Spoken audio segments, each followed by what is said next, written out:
چرا موتورهای بازسازی یا تعمیر شده عمر طولانی ندارند؟ موتورهای کارخانه‌ای تحت شرایط فوق‌العاده دقیق منتاج می‌شوند، مانند دمای منفی 196 درجه سانتیگراد. قبل از نصب میلبادامک، آن را به مدت 5 دقیقه به طور کامل در نیتروژن مایع با دمای منفی 196 غوطه بر می‌کنند که باعث می‌شود قطر محور حدود 0.05 میلیمتر کاهش یابد. تک تک اندازه‌گیری‌های کوچک اهمیت دارند. از طرف دیگر محفظه میلبادامک داخل کوره حرارتی قرار می‌گیرد. این پوسته تا دمای 240 درجه سانتیگراد حرارت داده می‌شود.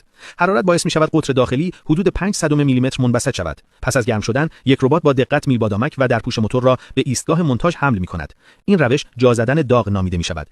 قطعه بیرونی گرم و قطعه داخلی سرد نگه داشته می‌شود. وقتی هر دو قطعه به یک دمالی یکسان برسند، به صورت فوق‌العاده محکم در هم قفل می‌شوند. یک پیوند مکانیکی عالی و بدون تنش.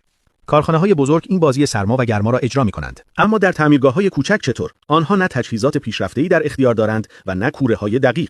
به همین دلیل در نهایت بیشتر اوقات تنها با چکش آن را جا می‌زنند. اینجاست که دقت کارخانه‌ای از بین رفته و عمر موتور کاهش می‌یابد.